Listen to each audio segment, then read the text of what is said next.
예, 반갑습니다. 킹덤 스토리 2-1 6단원입니다. 하나님 나라 백성의 귀한 포로 귀환을 다루고 있는 단원입니다. 20과 함께 생각해 보려고 합니다. 20과는 고레스 칙령과 하나님의 역사를 섭리하는 그러한 내용입니다. 본문 말씀은 에스라서 1장의 내용입니다. 함께 생각해 보도록 하겠습니다. 전체 이거를 들어가기 전에 하나님의 섭리가 무엇인가에 대해서 한번 생각해보고 들어가려고 합니다. 하나님의 섭리란 무엇인가 했을 때에 지혜와 사랑으로 우주에서 발생하는 모든 일들을 돌보고 이끄시는 하나님의 통치를 말하는 것이 바로 하나님의 섭리다라는 것입니다. 이스라엘 백성들에게만이 아니라 온 우주의 모든 일들을 통치하신다. 이것이 하나님의 섭리입니다. 그래서 하나님께서 이 모든 일들을 완전하게 다스리신다 하는 것입니다. 정리하면 창세전부터 하나님은 자신의 뜻과 경륜에 따라서 일어날 모든 일을 정하셨습니다. 그래서 어떤 일들이 우연히 일어나는 것처럼 우리 눈에 보일지라도 우연히 일어나지 않는다는 것입니다. 그런데 우리가 또 오해하지 말아야 하는 것은 어떤 의미에서라도 하나님이 결코 죄를 창조하신 분이 아니라는 것입니다. 그리고 인간의 책임이 제거되는 것도 아니라는 것입니다. 하나님께서 자유의지를 주셨는데 그 자유의지를 사용하여서 하나님께 반역한 것, 하나님의 말씀에 불순종한 것, 그런 것들을 죄다 이렇게 말할 수 있는 것입니다. 하나님의 섭리라는 것은 그 모든 일들이 완전하게 통치되고 또한 하나님의 그 뜻이 이루어지는 것을 이야기하는 것이 바로 하나님의 섭리라는 것입니다. 이번 고레스 칙령과 20과에서는 어떤 것이 나옵니까? 이방 나라들까지 사용하셔서 하나님의 뜻을 이루어 가신다. 이러한 내용입니다. 첫 번째로 고레스가 칙령을 내렸다는 내용입니다. 고레스가 어떤 사람입니까? 고레스는 이방나라 왕입니다. 하나님은 이방나라를 계속해서 사용하여서 자기 백성들을 징계하십니다. 그래서 북이스라엘을 징계하고 북이스라엘을 멸망시킬 때에 아수르를 사용하였습니다. 아수르를 사용하여서 그들을 멸망시켰고 그리고 남유다를 징계하실 때는 바벨론을 회초리로 사용하셨습니다. 하나님은 징계하실 때 선지자들을 통하여서 예언을 계속해서 주셨습니다. 너희가 회개하고 돌아오라 하는 예언도 주셨고요. 하나님께서 언젠가 되면은 회복시켜 주실 것이다 하는 예언도 주셨습니다. 하나님께서 특별히 이사야를 통하여서 고레스 왕이 다시금 회복시킬 것이다 하는 예언을 주셨는데 이사야서 44장 23절에서 46장 13절의 말씀에 되어 있습니다. 그런데 이사야가 언제 활동했습니까? 바로 히스기야 왕 때입니다. 아수르가 북이스라엘을 멸망할 그 시기입니다. 고레스는 한참 뒤에 있었죠. 한참 뒤에 나오는 사람인데 이미 하나님께서 고레스에 대한 예언을 해주셨다는 것입니다. 그래서 많은 사람들이 이사야서가 한참 후대에 쓰여진 것이 아닌가 하고 믿는 사람들도 있습니다. 그러나 그렇지 않다는 것입니다. 하나님께서 그 먼 훗날에 일어날까지 다 예언하고 계시기 때문에 그런 일은 그런 해석은 적당하지 않습니다. 그리고 하나님께서는 고레스가 태어나기도 전에 하였던 이 예언을 성취해 주셨습니다. 뿐만 아니라 하나님께서는 예레미야를 통하여서도 예언을 해주셨습니다. 그것은 바로 70년이 지나면 자기 백성들을 돌아오겠다, 포로 귀환을 하게 하겠다는 그 약속을 이루셨습니다. 70년이 지나서 하나님께서는 그 약속을 이루셨습니다. 바벨론을 1차 기점으로 한 70년이 지난 시점에 포로에서 돌아오게 하셨습니다. 하나님은 선지자들을 통하여서 하신 말씀을 이루기 위해서 바벨론을 무너뜨리고 바사를 세우시고 고레스 왕을 세우셔서 그를 통하여서 포로에서 잡혀온 모든 민족들을 자기들의 고향으로 돌려보내십니다. 그리고 그 일이 고레스 원년에 이루어졌다 하고 기록하고 있습니다. 이것은 역사에도 있는 이야기입니다. 하나님은 단지 이스라엘의 신이 아니었습니다. 당시에 각 나라 신들이 있다고 믿으면서 살았지만 하나님은 이스라엘만의 신이 아니라 유일하신 하나님, 만국을 모두 통치하시고 온 우주를 다스리시는 하나님이시라는 것입니다. 그리고 하나님은 징계의 도구로서 바벨론의 느부갓네살을 사용하셨고, 그리고 회복의 도구로서 고레스 왕을 사용하십니다. 그래서 이스라엘을 회복시키십니다. 하나님은 이 모든 왕들과 나라들을 사용하셔서 하나님의 뜻을 이루어 가시는 것, 이것을 섭리다라고 말을 하는 것입니다. 그리고 고레스가 칙령을 내리는데 그것에 간단하게 내용을 하자 그러면 이스라엘 백성들은 자기 고향으로 돌아가라. 그래서 그곳에서 성전을 제거하라. 그리고 주변의 사람들은 이것을 도와주라 하는 것이 고레스 칙령의 요약입니다.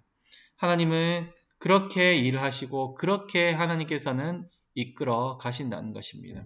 하나님은 그때만 섭리하셨다는 것이 아니라 어떤 특정한 일이 있을 때만 섭리하시는 것이 아니라 하나님은 과거에도 지금도 계속해서 섭리해 가신다는 것입니다.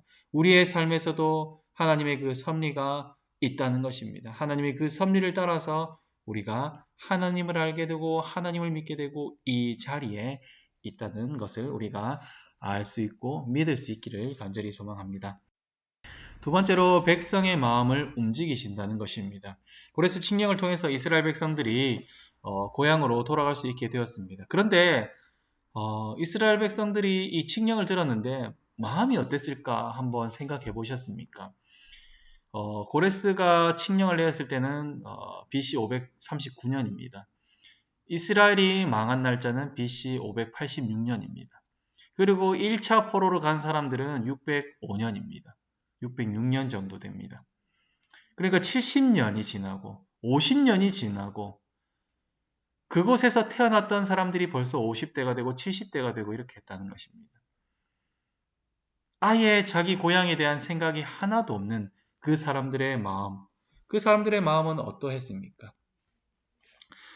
그들은 가고 싶지 않았을 수도 있습니다. 편리한 이곳에, 익숙한 이곳에, 자기의 모든 어떤 것들이 다 있는 이곳에 있고 싶었을 것입니다. 그곳이 바벨론이었습니다. 그러나 하나님께서 그들의 마음을 감동시킵니다. 하나님께서 유다와 베냐민 족장들과 제사장들과 레위 사람들의 마음을 감동시키셔서 그들이 예루살렘으로 돌아가서 성전을 건축하도록 하는 것입니다. 왜 그렇게 합니까? 왜 그렇게 해야 합니까? 그것은 하나님의 약속의 땅을 사모하고 하나님의 그 집인 성전을 제거하는 것을 사모하고 예배를 사모하고 하나님 나라를 사모하는 것이 하나님께서 사람을 지은 목적이기 때문입니다. 하나님을 영화롭게 하고 그분의 뜻을 그분을 영원토록 기뻐하는 것이 사람의 목적이기 때문입니다. 내가 하고 싶은 대로 내 생각대로 내가 좋아하는 대로 살아가는 것이 사람의 목적이 아니기 때문입니다. 그들이 그렇게 살아가고 하나님을 모르고 살아가고 하는 것이 하나님의 뜻이 아니기 때문입니다. 비록 바벨론에 태어났던 사람들이라고 할지라도 하나님께서 감동하심을 따라서 그들은 고향 이스라엘로 돌아가고 그곳에서 성전을 건축하도록 하나님께서 이끄셨다는 것입니다. 그렇게 해서 하나님께서 하시고자 하는 것이 무엇입니까? 자기 백성들과 교제하고 싶으셨다는 것입니다. 그곳에 가면 편리함이 없습니다. 문화가 없습니다. 집이 없습니다. 이스라엘은 파괴되고 성벽은 무너지고 성전은 폐허가 되었습니다. 안전함도 없고 문화도 없고 발전도 없고 자기 집도 새로 지어야 했습니다. 그럼에도 불구하고 기쁜 마음으로 그곳에 갈 수 있도록 하나님께서 그 백성들의 마음을 움직여 주셨습니다. 그것이 그들에게 가장 필요하고 좋은 것이었기 때문에 그렇게 하셨다는 것입니다. 세 번째로는 성전 기구들도 함께 보내셨다는 것입니다. 성전을 제거함에 있어서 꼭 필요한 물건이 있었습니다. 왜냐하면 그 성전 안에 건물만 덩그러니 있어서는 안 된다는 것입니다. 그 안에 성전 기구들이 필요했는데 만들면 되겠지만 그것이 만드는데 필요한 도구가 무엇입니까? 금, 은, 동입니다. 금, 은, 동이 조금 필요한 것이 아니라 아주 많이 필요했습니다. 아주 많이 필요한데 식민지의 백성들이 그것을 아주 많이 구하기가 쉽지 않았습니다. 그런데 하나님께서는 고레스를 감동하여서 그 포로교환하는 백성들에게 이것을 선물로 줍니다. 그리고 좀 이상한 점이 있는데 이것들이 안전하게 보관되었다는 것입니다. 왜 그렇습니까? 바벨론의 느부갓네살이 자기의 신이 이겼다 하면서 자기 신전에 두었다는 것입니다.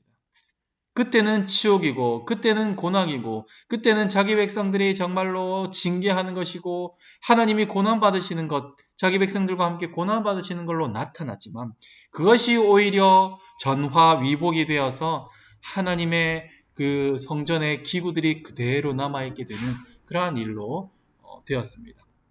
그리고 그것을 주어서 그것이 안전하게 보관되어서 다시금 그것을 가지고 갈 수 있게 되었습니다. 그리고 그 일을 직분자로 세워서 했는데 유다의 총독으로서 세스바살을 임명합니다. 이 세스바살과 더 많이 등장하는 스룹바벨은 동일 인물이다라고 생각하면 되겠습니다. 하나님은 직분자들을 세워서 임명하고 그들을 일을 하게 합니다. 어떤 일입니까? 하나님 나라를 회복시키는 일을 하도록 합니다. 하나님이 이를 통하여서 이스라엘을 회복시키실 것입니다. 하나님이 이 일을 통하여서 예배를 회복시키실 것입니다. 하나님은 이 일을 통해서 하나님 나라를 회복시키실 것입니다. 그리고 종국에는 하나님 나라를 온전하게 하시고 그들의 죄를 사하여 주시고 하나님과 그 백성이 하나가 되게 하시고 하나님의 자녀가 되게 되는 권세를 그들에게 베풀어 주실 것입니다. 이것이 우리에게 가장 좋은 선물임을 이 백성들도 우리도 알게 되는 것이 가장 큰 복임을 우리가 알 수 있기를 간절히 소망합니다. 정리해 보겠습니다. 20과 정리. 왕이신 하나님은 역사를 섭리하셔서 뜻을 이루신다. 왕이신 하나님은 백성의 마음을 감동시켜서 헌신하게 한다. 그리고 왕이신 하나님은 백성에게 예배를 회복시키신다 하는 것입니다. 자, 19과 실천은 잘 하셨는지 모르겠습니다. 20과 적용도 한번 해보시기 바랍니다. 하나님 나라를 세우시는 하나님은 세상 나라 왕에게도 섭리하십니다. 섭리하시는 하나님을 믿을 때에 하나님 나라 공동체는 세상 나라 지도자들과 어떤 관계를 잘 맺어야 되는가? 두 번째로 내가 만약에 고레스의 칙령을 들은 이스라엘 백성이었다면 어떤 기분이었겠는가 한번 생각해 보시기 바랍니다. 그리고 장기간 예배를 드리지 못한 경험이 있습니까? 그때 어떤 기분이었는지 진솔하게 나눠볼 수 있기를 바랍니다. 하나님의 도움으로 예배를 회복한 경험이 있다면 나눠볼 수 있기를 바랍니다. 그리고 이번 말씀을 통하여서 나에게 구체적으로 어떻게 적용할 것인가 실전도 한번 해볼 수 있기를 바랍니다. 오늘 말씀은 고레스의 칙령을 통해서 하나님께서 이스라엘 백성들을 돌려보내시고 성전을 재건하게 하는 그러한 명령을 내렸다는 것을 했고 특별히 하나님의 섭리에 대해서 생각했습니다. 하나님께서는 태초부터 아니 창세 전부터 하셨던 그 하나님의 계획을 이루시고 우리에게 적용시켜 주시는 그 섭리의 하나님이심을 우리가 믿고 그 하나님 섭리를 날마다 경험하며 살아가는 우리가 될 수 있기를 간절히 소망합니다. 아멘.